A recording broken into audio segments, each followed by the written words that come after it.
Sup internets, Aaron here, and today I continue with my Pokemon Sapphire Nuzlocke challenge. So in the last episode we caught a lot of Pokemon, actually just 2 to be in fact, and in this episode we're just gonna catch this Talo, actually.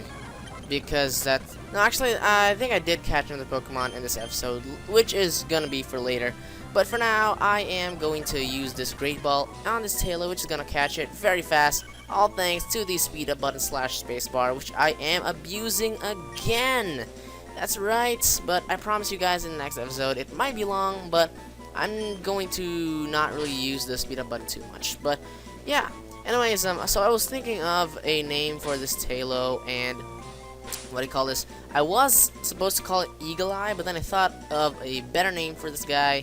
Well, you're gonna see here, not Twitter, no, it is gonna be Tweety, that is right. So yeah, it's gonna be Tweety. You can see him on the sidebar now. It's a guy, which is kind of ironic. I think Tweety was a guy in Looney Tunes. He was the guy, right? But yeah, it doesn't really have to matter. But anyways, Zigzagoon picked up an item over there. I forgot what it was. I didn't really see it, but you know, I will see it in the playback, and I will feel embarrassed. But anyways. So, before we continue with this Nuzlocke challenge, I am actually going to go ahead and sell all my unused stuff so I can have money to buy some healing items for future use, like this X-Band here. I can sell it for $275, and I did not even remember this Nugget here, and I can sell it for $5,000, not actually dollars. I think the currency here is Poke Dollars, Pokemon money, I have no idea. But yeah, it's a letter P. It actually has kind of the same logo as the Philippine peso. Our logo is actually the letter P with a slash or something. I think that's how it looked like there in Pokemon. But yeah, it looks kind of significant, which is kind of spooky. But anyways, we're just gonna go ahead and get this item over here, which I did not get before when this episode started, and it's a repel, which is actually quite useful if we're ever gonna run to some tall grass. But I'm not really gonna go ahead and use that right now because I'm gonna be busy with battling these trainers. That's right. I have to battle them because I am actually going to train up. I think this is like a little part of my grinding. I'm going to train up my Pokemon so that they will be fit for fighting the first gym leader, which is already in the Rust Bowl City. That's right. It's Roxanne, the rock type gym leader. I guess I'm just gonna go ahead and say it because, you know, like 500% of Pokemon fans should have already played Pokemon Sapphire. It's 3rd gen, for the love of God. It's 2005, I think, mid 2005 or 2003. I'm not even sure, but yeah. So yeah, Roxanne, I really gotta go ahead and train up for her because if I remember so, she has a nose pass. Yeah, she's a rock type gym leader, and I think it's level 15. I'm not really sure. I think it's level 15. But yeah, so these trainers over here are going to be really good. I'm actually going to probably spend the entire episode, like, what do you call this?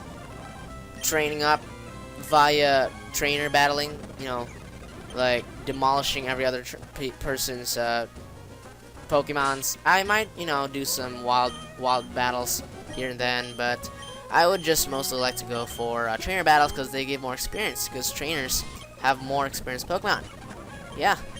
So anyways, this girl has a Meryl, and that is gonna die, I think, because, you know, Meryl, I think this one has huge power. I'm not really sure. This has huge ass defenses, high ass defenses, sorry, and it's really it's really a pain in the ass to kill a Meryl with high defenses. You know, remember my Marowak challenge? Remember how many of my Meryls barely ever took any damage from, you know, Pokemons that did like physical attacks because they had so high defenses, and I think it was huge power that actually also contributed to that. But anyways, this Meryl is about to die, so Janice, you fail at Meryling, and I'm going to go ahead and run through this in Zigzagoon, and I'm going to run away from that, and I don't really think I need to heal up here. I'm just going to go ahead and switch Kermit up in front. He could use some experience. I'm actually going to need to use Kermit for this gym because he's a water type, and water type is awesome. And now that he has water gun, it is twice as awesome because I could probably like sweep through all of the gym trainers and gym leader. but just to be safe, I am just gonna go ahead and do training.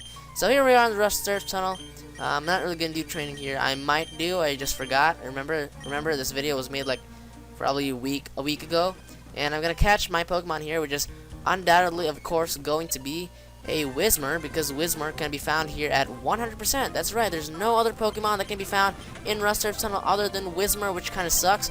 But you know, Whismur might be useful because it evolves into a Loudred and into an Exploud. I have never actually ever used Exploud yet, but you know, if I had the time to train up Whismur, I might just actually use it because it has Hyper Voice, and I think Hyper Voice is a nice move. I might just want to try it out. I've never ever tried out Hyper Voice, to be honest, and I've never ever used Pokemon in the Whismur family ever.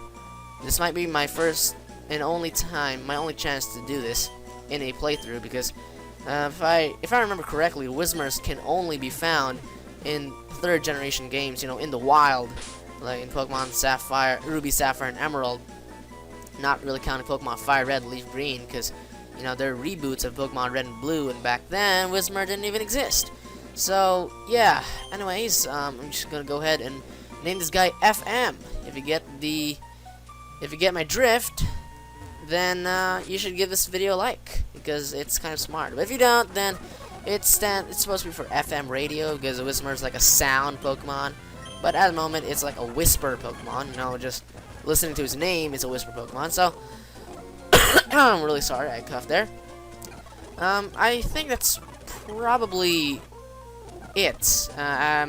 During the making of this video, I didn't really feel like doing a grinding montage, so actually, like, to pass some time, because I realized I only did like 7 minutes of recording, I'm actually going to do some, you know, exploring around the town, which I rarely ever do.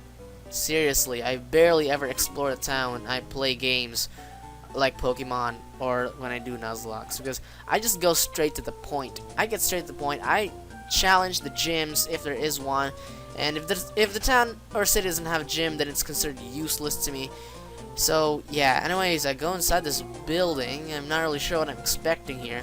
I really thought, you know, there was like that guy who was attending to his daughter who was really upset. He asked you what words you would like to say to the daughter to cheer her up. That really cracked me up. I really thought it was there, but actually I think it's only Pokemon Emerald. I'm not sure. I think, yeah, it's only Pokemon Emerald. But anyways, what's not just in Pokemon Emerald is Cutter's house. Cutter, who has a really inappropriate name, gives you Hidden Machine 1, which is Cut. And as you all know, you can only use Cut if you can beat the gym leader. The first gym leader, Roxanne. Yeah, so we're actually nearing the end of this video. I know it's really short, like barely 10 minutes. Actually, it's 8 minutes and 40 seconds. That is a new record for probably the shortest video ever made. That is a part of a walkthrough that I'm doing. So yeah, that's gonna be it. Earthbound Network. Here comes the black screen. So yeah, I hope you guys enjoyed. Don't forget to like, comment, and subscribe to both me and the Earthbound Network, preferably Earthbound Network, because we really need some help, you know, getting an audience. So yeah.